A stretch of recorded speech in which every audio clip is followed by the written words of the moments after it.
Eles queimaram reinos, derrubaram fortalezas que pareciam eternas, fizeram até os maiores heróis tremerem, mas acima de tudo, eles eram inteligentes. Quando pensamos em dragões, é quase impossível não imaginar criaturas gigantescas, cobertas por escamas, capazes de cuspir fogo e guardar montanhas de ouro. Hoje, eles aparecem em praticamente toda obra de fantasia, mas poucos autores influenciaram essa imagem tanto quanto J.R.R. Tolkien. Entretanto, os dragões da Terra-média são muito diferentes daqueles encontrados em outras histórias.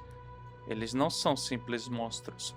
São estrategistas, manipuladores, mestres da mentira, criaturas capazes de vencer batalhas antes mesmo de começar. Enquanto um Balrog representa a força bruta de Morgoth, um dragão representa sua inteligência, sua crueldade e, principalmente, sua corrupção. Cada dragão criado pelo Senhor do Escuro era uma arma viva, uma máquina de guerra capaz de destruir cidades inteiras, mas havia algo ainda mais assustador.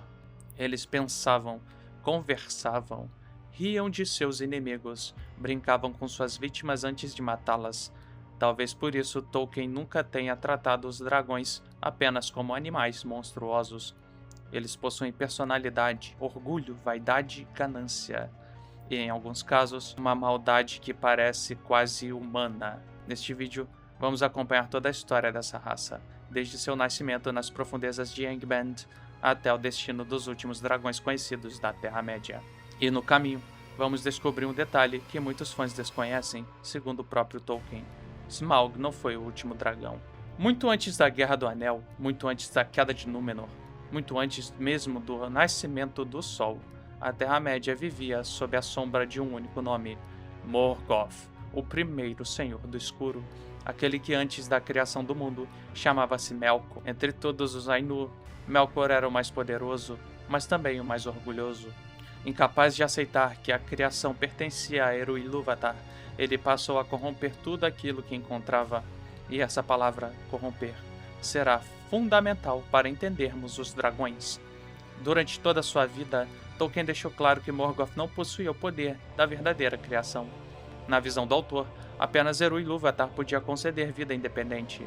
Morgoth era capaz apenas de deformar, de torcer e transformar algo bom em algo terrível. Essa ideia aparece repetidas vezes ao longo do Legendário e é resumida pelo próprio Tolkien ao explicar a natureza das criaturas de Morgoth. Por isso, embora Tolkien jamais revele explicitamente a origem biológica dos dragões, praticamente todos os estudiosos concordam que eles não foram criados do nada. Assim como os orcs, eles provavelmente nasceram da corrupção de alguma criatura já existente. Qual criatura, você me pergunta? Tolkien nunca respondeu. E talvez nem ele próprio tenha chegado a uma conclusão definitiva. Esse é um dos grandes mistérios deixados pelo professor. Durante séculos, Morgoth combateu os Noldor. Os exércitos de orcs eram numerosos, mas havia um problema. Os elfos eram guerreiros extraordinários. Mesmo em menor número, conseguiam derrotar enormes hostes. Fortalezas como Gondolin, Nargothrond e as cidades dos Filhos de Fëanor permaneciam de pé. As muralhas resistiam, os cercos fracassavam, era preciso algo diferente, algo que pudesse romper muralhas, destruir fortalezas, espalhar terror. Algo que nenhum exército jamais tivesse enfrentado. Foi então que nas profundezas de Angband, nas oficinas onde Morgoth dedicava eras inteiras à corrupção de Arda, nasceu uma nova arma, os dragões. No resumo que Tolkien escreveu para apresentar todo o Legendário, a editora conhecida hoje como Carta número 131, ele menciona justamente esse momento ao narrar a escalada do poder de Morgoth. Entre as novas monstruosidades produzidas em Angband surgem Glaurung e mais tarde Ancalagon, culminando na Guerra da Ira. A carta não descreve sua criação em detalhes, mas confirma que os dragões fazem parte da crescente capacidade destrutiva do Senhor do Escuro, tornando-se uma de suas armas mais terríveis também. Uma característica diferencia imediatamente os dragões de Tolkien da maioria dos dragões da fantasia: sua inteligência. Eles não atacavam apenas pela fome, nem protegiam tesouros por instinto. Eles planejavam, calculavam, manipulavam. Existe outra característica comum a praticamente todos os dragões a obsessão pelo ouro. Mas por quê? Porque um dragão acumularia riquezas que jamais poderia gastar. A resposta está no simbolismo criado por Tolkien. Os dragões representam a ganância absoluta, não acumulam ouro para usá-lo, acumulam porque desejam possuir. Essa ideia aparece claramente na construção de Smaug. Seu tesouro não tem função prática, ele simplesmente dorme sobre ele. Como se cada moeda fosse uma extensão do próprio orgulho, essa obsessão também contaminava outras pessoas. O ouro guardado por dragões frequentemente despertava cobiça em reis, anões e homens. Era quase como uma maldição, não por possuir magia própria, mas porque revelava o pior da natureza daqueles que o desejavam. Nem todos os dragões eram iguais. Ao longo das eras surgiram diferentes tipos. Os mais famosos eram os Uruk-hai, os dragões de fogo, Glaurung, Uncalagon e Smaug. Todos pertenciam a essa linhagem. Mas Tolkien também menciona outros tipos de dragões que veremos mais pra frente neste vídeo. Outro detalhe importante: os primeiros dragões não possuíam asas. Esse é um erro muito comum em adaptações. Durante boa parte da Primeira Era, todos os dragões conhecidos eram criaturas terrestres. Somente quase no final da guerra contra Morgoth apareceriam os primeiros dragões alados, e entre eles o nome faria até o exército dos Valar estremecer, Uncalagon. Mas antes de chegarmos ao maior de todos, precisamos conhecer aquele que iniciou essa linhagem, o primeiro dragão, o pai de todos eles, Glaurung. Mas sua estreia não foi exatamente gloriosa. Ela corria no ano 260 da Primeira Era. O cerco de Angband já durava quase 4 séculos. Os Noldor acreditavam que Morgoth estava enfraquecido, então os portões de Angband se abriram. Deles saiu uma criatura gigantesca. Seu corpo era coberto por escamas de bronze.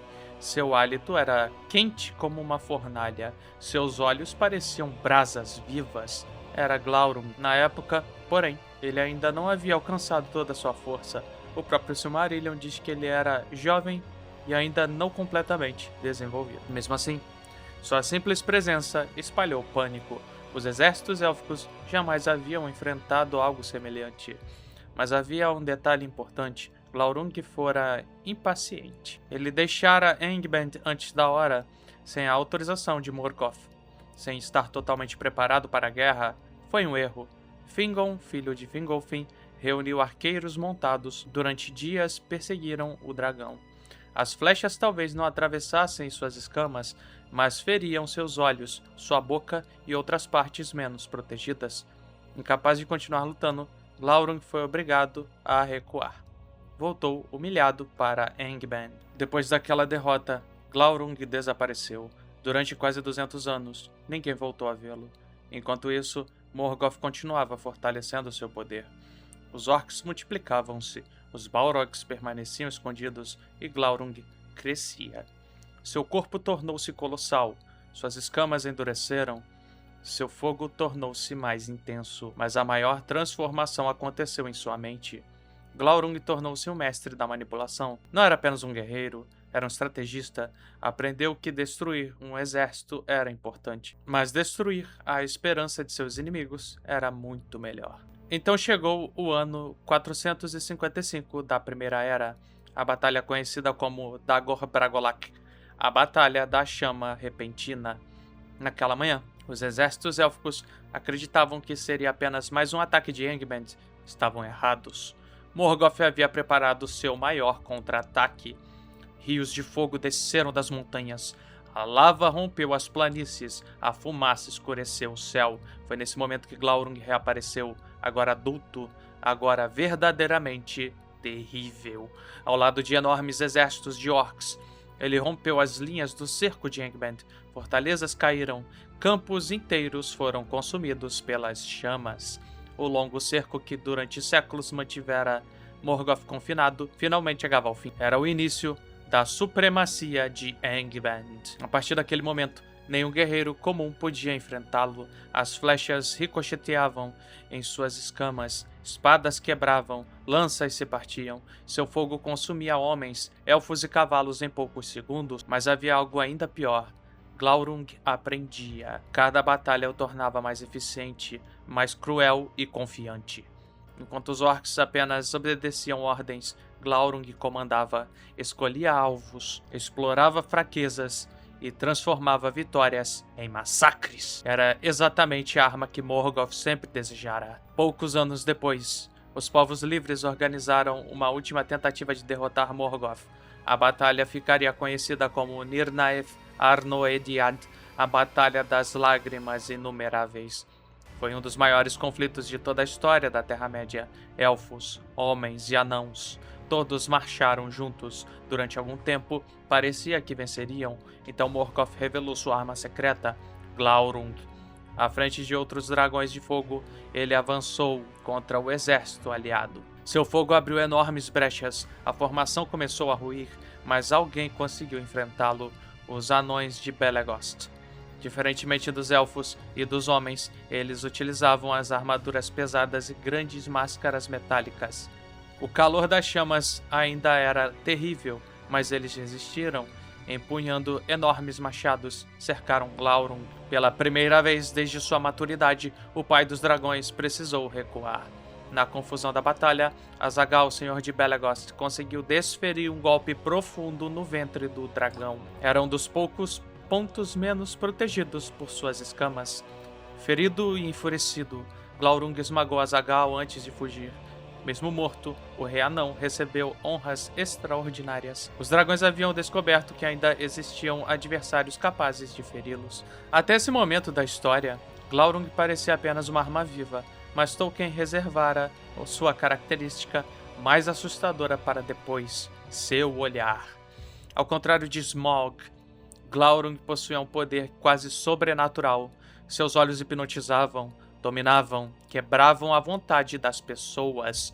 Esse poder não era explicado como magia comum, era um encantamento maligno. Quem sustentasse seu olhar por tempo suficiente podia perder completamente a própria liberdade, e seria justamente esse dom que transformaria Glaurung em um dos maiores vilões já escritos por Tolkien, porque destruir cidades era fácil, difícil era destruir uma família inteira, usando apenas palavras e manipulação mágica. Depois da Nirnaeth Arnoediad, parecia que nenhuma fortaleza dos povos livres estava segura.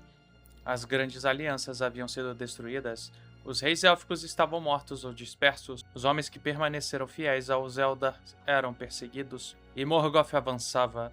Mas ainda existia um reino que permanecia praticamente intacto, um reino oculto sob as colinas de Beleriand, Nargothrond. Fundada por Finrod Felagund, ela era uma das maiores cidades élficas já construídas, protegida pelo rio Narog e por passagens subterrâneas. Sua localização permanecera escondida durante séculos. Por muito tempo, Morgoth não conseguiu encontrá-la, mas então surgiu Túrin Turambar.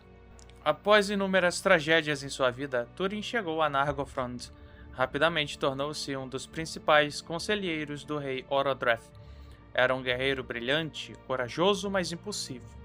Ignorando os conselhos de Ulmo, transmitidos por meio do elfo Gelmir e reforçados por Finduilas, Túrin convenceu os habitantes de Nargothrond a abandonar sua estratégia de discrição. Em vez de permanecerem escondidos, construíram uma enorme ponte de pedra sobre o rio Narog, em uma obra magnífica, mas também um desastre estratégico. Agora qualquer exército podia alcançar facilmente os portões da cidade, sem perceber. Túrin havia aberto o caminho para Morgoth. Quando Morgoth soube da localização de Nargothrond, enviou Glaurung à frente de um gigantesco exército de orcs. Era a primeira vez que um dragão liderava pessoalmente uma campanha para destruir um grande reino élfico. A batalha foi rápida, os defensores não conseguiram conter o avanço dos orcs, então Glaurung chegou à ponte construída por Túrin. Ela suportou seu peso. O dragão atravessou Narog e as portas de Nargothrond foram rompidas. A cidade caiu e foi saqueada. Seus habitantes foram mortos ou escravizados. O grande reino de Finrod Felagund deixava de existir. E, pela segunda vez na história, um dragão transformava uma fortaleza aparentemente invencível em ruínas fumegantes. Durante o caos da batalha, Túrin retornou à cidade, mas já era tarde. Glaurung o esperava diante dos portões. O dragão não atacou imediatamente. Em vez disso, olhou diretamente para Túrin. Foi então que aconteceu algo muito mais terrível do que qualquer combate. Os olhos de Glaurung prenderam os de Túrin. O guerreiro ficou imóvel, incapaz de mover um único músculo. Era o chamado encantamento de Glaurung. Enquanto Túrin permanecia paralisado, o dragão começou a falar. Chamou-o de tolo, acusou-o de ter abandonado sua mãe, Morwen, e sua irmã Nienor, à própria sorte, em Dorlomin. Disse que, enquanto ele buscava glória entre os elfos, sua família sofria. Cada palavra era cuidadosamente calculada. Glaurung conhecia exatamente onde atacar, não o corpo de Túrin, mas sua consciência. Quando finalmente o encantamento foi quebrado, Túrin acreditou nas palavras do dragão, sem saber que Finduilas, filha de Orodreth, havia sido capturada viva pelos orcs. Abandonou qualquer tentativa de resgatá-la. Correu para Dorlomin em busca de sua mãe.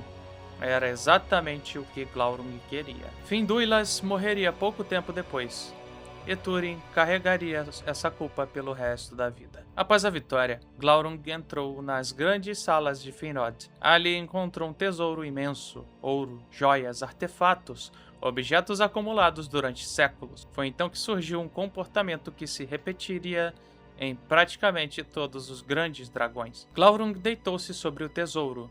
Algum tempo depois, Morwen decidiu procurar Túrin. Sua filha Nienor insistiu em acompanhá-la. Contra todos os conselhos, as duas chegaram às ruínas de Nargothrond. Foi um erro fatal. Glaurung ainda estava ali. Quando avistou Nienor, lançou novamente seu encantamento, mas dessa vez muito mais cruel. O dragão apagou completamente sua memória. Ela esqueceu seu nome, sua família e sua própria identidade. Fugiu pelas florestas assustada, sem saber quem era, sem saber para onde ir. O destino, ou talvez a maldição lançada por Morgoth sobre a casa de Húrin, fez com que Túrin encontrasse Nienor. Nenhum dos dois reconheceu o outro. Ela passou a ser chamada de Niniel, donzela das lágrimas. Com o passar do tempo, os dois se apaixonaram, casaram-se e Niniel engravidou. Era uma tragédia construída lentamente. O espectador conhece a verdade, os personagens não.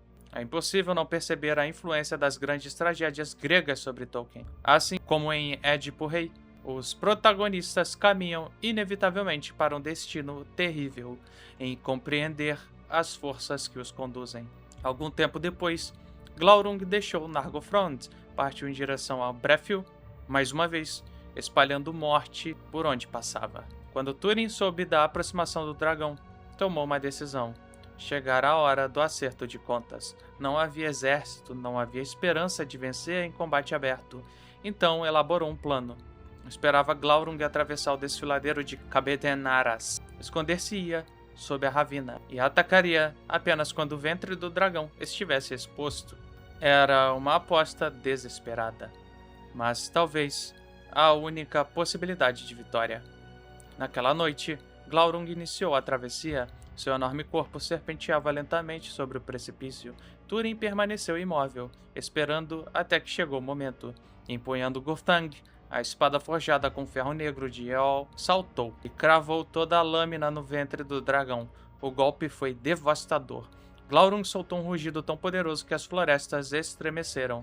Pela primeira vez, o pai dos dragões estava mortalmente ferido, mas mesmo morrendo, ainda causaria sua última tragédia. O grito do dragão chegou aos ouvidos de Niniel. Ela correu até o local. Ao olhar para Glaurung, o encantamento foi quebrado. Sua memória voltou. No instante, ela se lembrou de tudo. Era Nienor, filha de Húrin, esposa do próprio irmão. Sem conseguir suportar a verdade, lançou-se do alto de Cabedenaras, morrendo nas águas do Teiglin. Pouco depois, Glaurung expirou, mas antes de morrer sorriu. Sua vingança estava completa.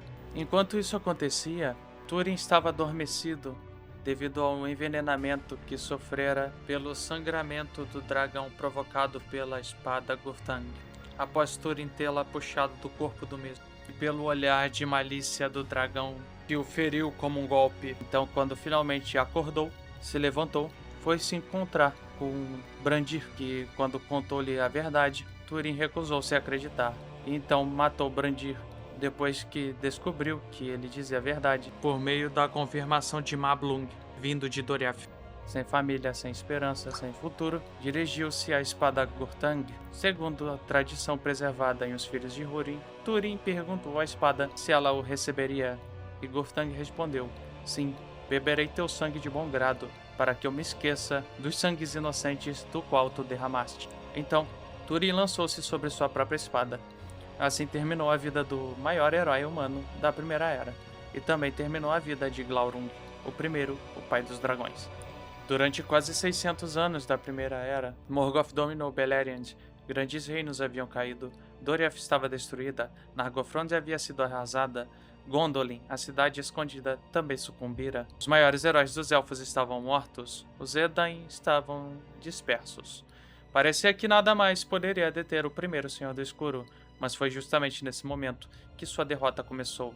Ela não veio dos exércitos élficos, ela veio de Valinor, quando Earendil, filho de Tuor e Idril Celebrimbor, descendente de homens e elfos, conseguiu aquilo que ninguém havia feito antes, chegar a Aman diante dos Valar, levando consigo uma das Silmarils, e pediu que eles tivessem misericórdia dos povos da Terra-média. Pela primeira vez desde o início das Guerras de Beleriand, os Valar decidiram intervir com sua hoste. Assim começou a maior guerra de toda a história de Arda, a Guerra da Ira. Não foi uma batalha, foi um conflito capaz de remodelar o próprio mundo. O exército do Oeste atravessou o Grande Mar. Entre seus integrantes estavam os Vanyar, os Noldor que haviam permanecido em Aman e inúmeros Maiar.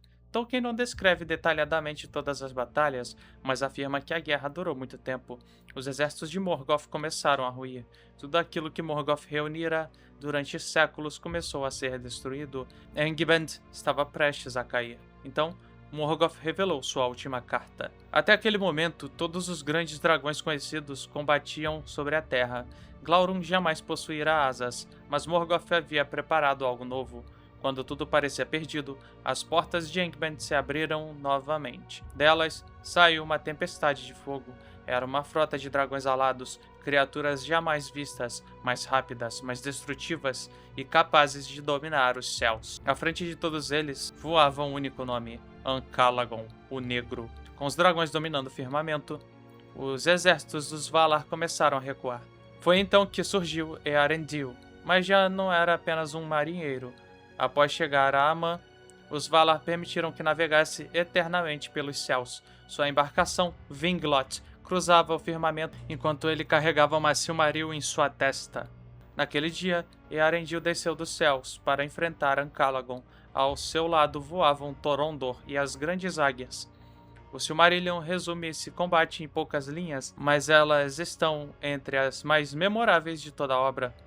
Antes do nascer do sol, Earendil matou Ancalagon, o Negro, e ele caiu sobre as torres das Tangorodrim, que foram destruídas em sua ruína.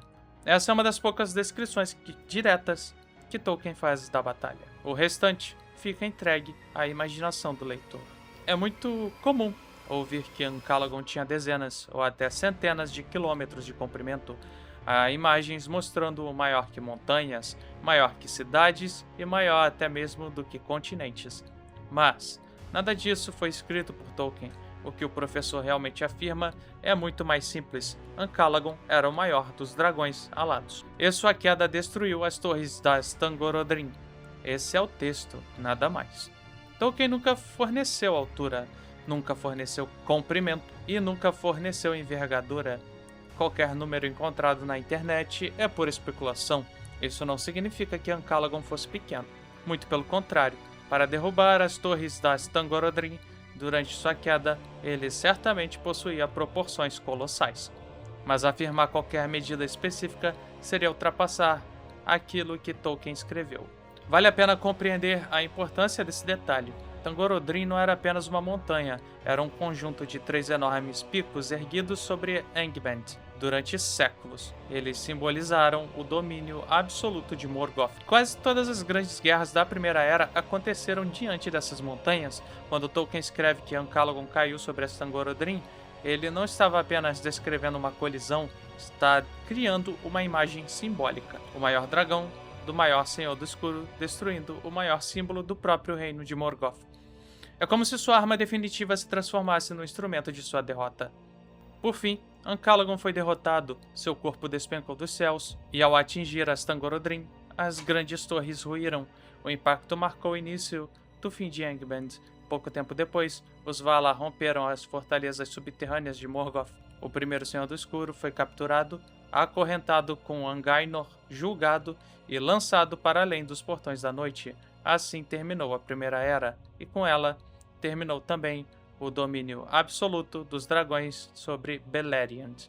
E aí então surge uma outra dúvida. Os dragões sobreviveram?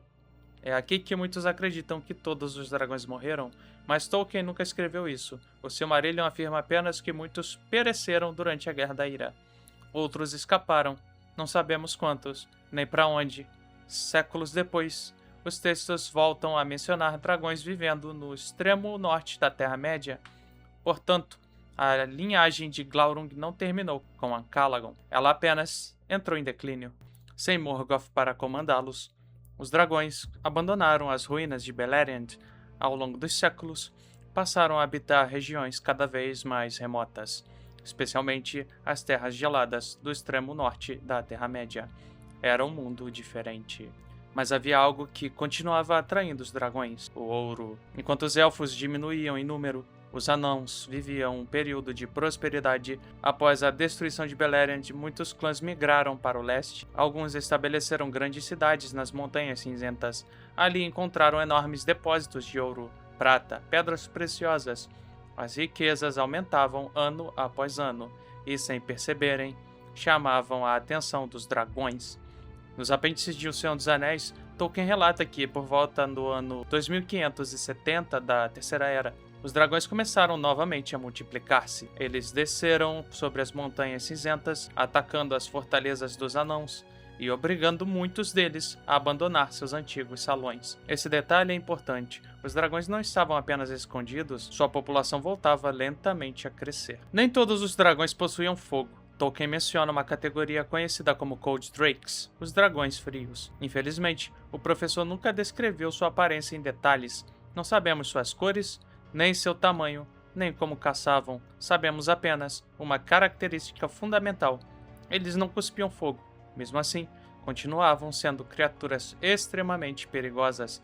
Seu poder estava na força física, nas enormes mandíbulas, nas garras e, provavelmente, na mesma inteligência característica dos grandes dragões. É curioso perceber que Tolkien jamais explorou profundamente essa espécie.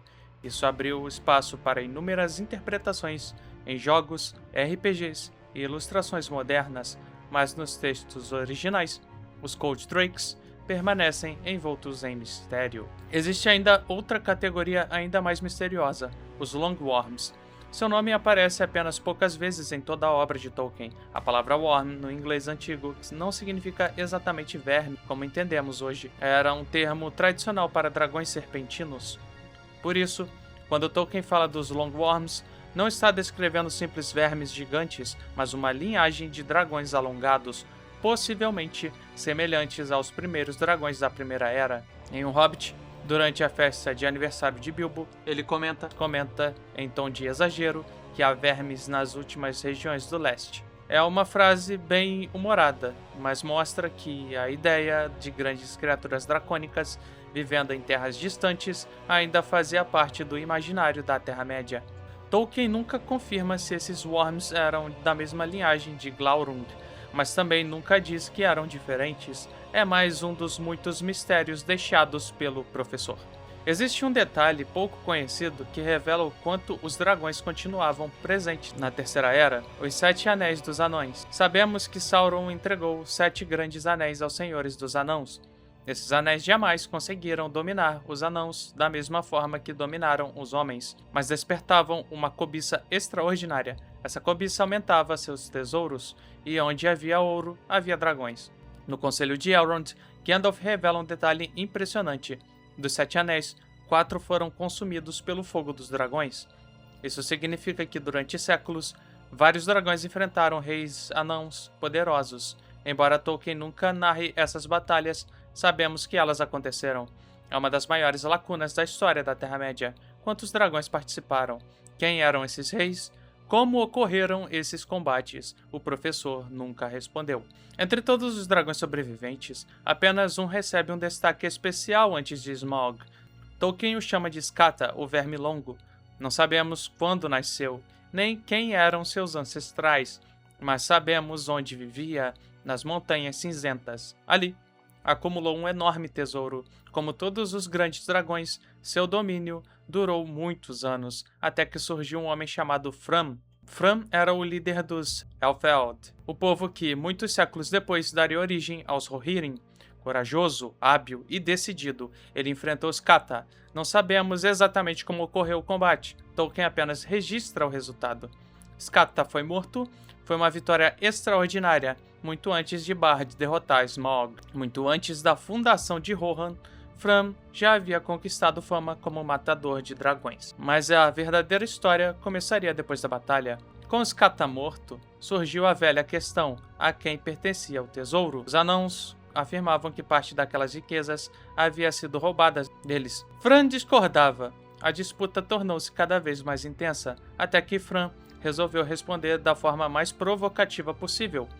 Segundo os apêndices de O Senhor dos Anéis, ele enviou aos anãos apenas os dentes de Skata com a seguinte mensagem: joias como estas vocês não encontrarão em tesouros, pois são difíceis de igualar.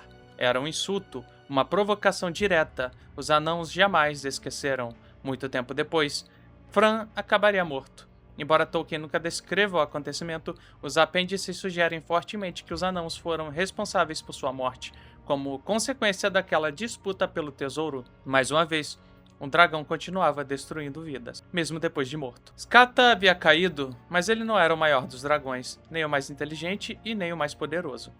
Enquanto reis discutiam por ouro, enquanto anãos abandonavam as Montanhas Cinzentas, outro dragão crescia, mais jovem, mais forte, mais ambicioso. Seu nome entraria para a história da Terra-média: Smaug. Tolkien nunca revela quando Smaug nasceu, nem quem eram seus pais. Sabemos apenas que ele já era um dragão adulto quando decidiu atacar Erebor. Também sabemos que ele pertencia aos Uruk-hai, os dragões de fogo. Sua armadura de escamas era praticamente impenetrável. Seu fogo era devastador e sua inteligência talvez fosse sua arma mais perigosa. Na Terceira Era, os anãos viviam um novo período de prosperidade. Sob o reinado de Fror, o reino sob a montanha tornou-se o mais rico de toda a Terra-média. O ouro parecia inesgotável, as joias eram incontáveis. Entre elas, uma destacava-se acima de todas: a Pedra Arken, a joia do coração da montanha, encontrada por Thrain I e transformada no maior símbolo da Casa de Durin. Mas toda essa riqueza era visível de muito longe, e havia um dragão observando.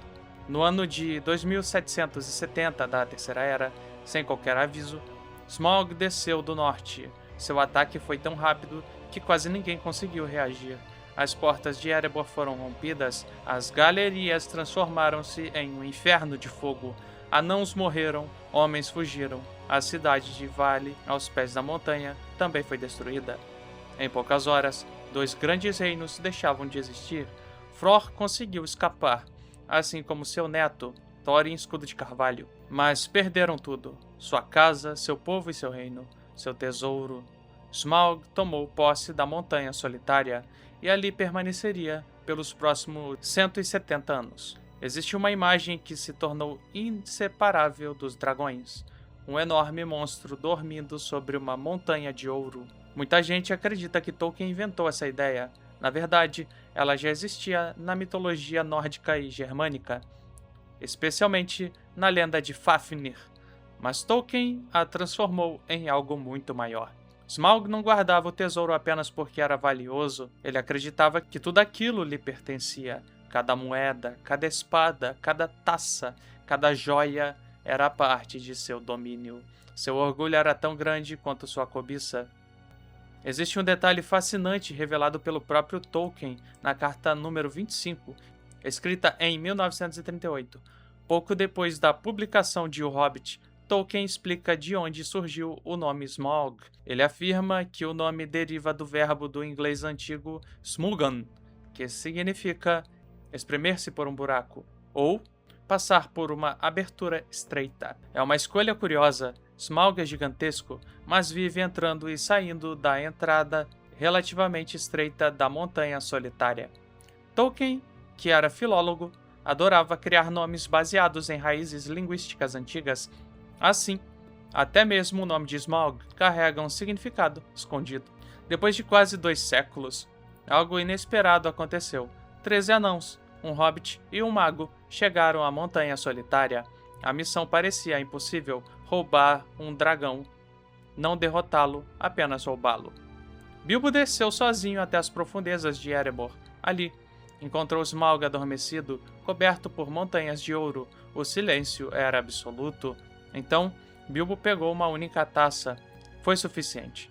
Quando Smaug acordou, percebeu imediatamente que uma peça de seu tesouro havia desaparecido. Isso revela outro aspecto extraordinário do personagem. Ele conhecia todo o seu tesouro, moeda por moeda. Quando Bilbo retorna pela segunda vez, acontece uma das melhores conversas já escritas por Tolkien. Smaug tenta descobrir quem é aquele pequeno invasor, mas Bilbo, usando enigmas, nunca responde diretamente. Ele diz ser aquele que anda invisível, o cortador de teias, e a picada que pica, aquele que veio da colina, por cima das colinas e sob as colinas, o escolhido para o número de 14, o amigo dos ursos e o convidado das águias, o portador do anel e o feliz portador da sorte, e o cavalgador de barris. Smaug interpreta cada frase, analisa, descarta hipóteses, constrói outra, chega muito perto da verdade ao final da conversa, conclui corretamente que os anãos estão envolvidos. Também deduz que os homens do lago provavelmente ajudaram Bilbo. É uma demonstração impressionante de inteligência. Smaug não é apenas forte, ele é extremamente perspicaz. Durante a conversa, Bilbo percebe algo importante. Boa parte inferior do corpo de Smaug estava protegida por peças de ouro incrustadas em sua pele de tanto tempo que dormira sob tal amontoado, exceto por uma região em que esta proteção artificial não cobria: seu peito, o único ponto vulnerável. Quando retorna, conta isso discretamente, mas um pequeno tordo escuta toda a conversa. Mais tarde, quando Smaug decide destruir Esgaroth, a ave leva essa informação a Bard, o arqueiro. Smaug sobrevoava a cidade do lago. As casas queimavam, as pessoas fugiam. As flechas comuns não causavam efeito. Então Bard empunhou sua última flecha, a flecha negra, uma arma herdada de seus ancestrais. Guiado pelas informações do tordo, esperou o momento certo. Quando Smaug virou o corpo, o pequeno espaço sem escamas ficou exposto. Bard disparou. A flecha atravessou exatamente aquele ponto. Penetrou profundamente no coração do dragão. Smaug rugiu. Seu voo perdeu estabilidade. Então, o maior terror da Terceira Era caiu dos céus. Seu corpo esmagou parte da cidade do lago. Assim morreu Smaug, o último grande dragão conhecido da Terra-média. Mas, curiosamente, a morte de Smaug não trouxe paz imediata. Muito pelo contrário. Assim como acontecerá após a morte de Skata, todos passaram a disputar seu tesouro. Anãos, homens, elfos e orcs. Cada povo acreditava possuir direitos sobre Erebor. Foi essa disputa que levou à Batalha dos 5 Exércitos. Mais uma vez, mesmo morto, um dragão continuava espalhando destruição. Uma curiosidade é que Peter Jackson mostra Smaug coberto por ouro derretido em A Desolação de Smaug. É uma cena visualmente impressionante, mas ela não existe no livro. Da mesma forma, o confronto entre Smaug e os anãos dentro de Erebor foi criado exclusivamente para o filme. Na obra de Tolkien, Smaug nunca trava esse combate. Ele apenas desperta, percebe o roubo da taça e depois conversa com Bilbo antes de partir para atacar a cidade do lago. Com a morte de Smaug, o maior dragão da Terceira Era desapareceu. A Montanha Solitária foi reconquistada, o reino sob a montanha renasceu. A cidade do lago foi reconstruída. Parecia o fim da história dos dragões, mas foi realmente o fim? A resposta é: não exatamente. Durante muitos anos, leitores escreveram a Tolkien fazendo perguntas sobre sua obra. Uma delas era justamente sobre os dragões. Essa resposta veio na carta número 144, em 1954, enquanto O Senhor dos Anéis ainda estava sendo publicado. Tolkien escreveu uma carta para sua amiga Naomi Mitchell. Em determinado momento, Tolkien esclarece o destino dos dragões. Ele escreve, abre aspas, os dragões não deixaram de existir, até porque Smaug não foi o último deles. Ainda existiriam dragões, embora já não possuíssem sua estatura primordial. Fecha aspas. Essa pequena passagem muda completamente a forma como enxergamos a história da Terra-média. Smaug não era o último, era apenas o último grande dragão conhecido. O que significa a expressão estatura primordial? Essa expressão utilizada por Tolkien é extremamente interessante. Ele não está falando apenas de tamanho. A palavra inglesa stature pode significar grandeza, importância, poder, majestade. Os dragões sobreviventes provavelmente eram menores, menos numerosos, menos poderosos. Talvez incapazes de ameaçar reinos inteiros como Glaurung ou Smaug. Eles continuavam existindo, mas sua época havia terminado. Na verdade, isso aconteceu com quase todas as criaturas da Terra-média. Os elfos partiram, os entes tornaram-se raríssimos, os magos concluíram sua missão. As grandes águias apareceram cada vez menos, os anãos diminuíram em número, até mesmo os Dúnedain deixaram de ser o povo grandioso dos tempos antigos. Os dragões seguiram exatamente esse mesmo destino. Eles pertenciam a uma era de maravilhas e terrores. A Quarta Era se tornou a Era dos Homens. Mesmo aparecendo relativamente pouco na obra de Tolkien, os dragões mudaram completamente a fantasia moderna. Antes de Tolkien, os dragões eram em sua maioria obstáculos para cavaleiros. Depois dele, passaram a ser personagens inteligentes, manipuladores, carismáticos. Autores como Ursula K. Le Guin, Christopher Paolini e George R. R. Martin desenvolveram seus próprios dragões, dialogando de maneiras diferentes com esse legado. Até hoje, quando imaginamos um dragão sobre uma montanha de ouro, ou uma criatura colossal dominando os céus, existe um pouco de Tolkien nessa imagem, porque na Terra-média, poucas criaturas inspiram tanto fascínio quanto um dragão despertando sobre uma montanha de ouro.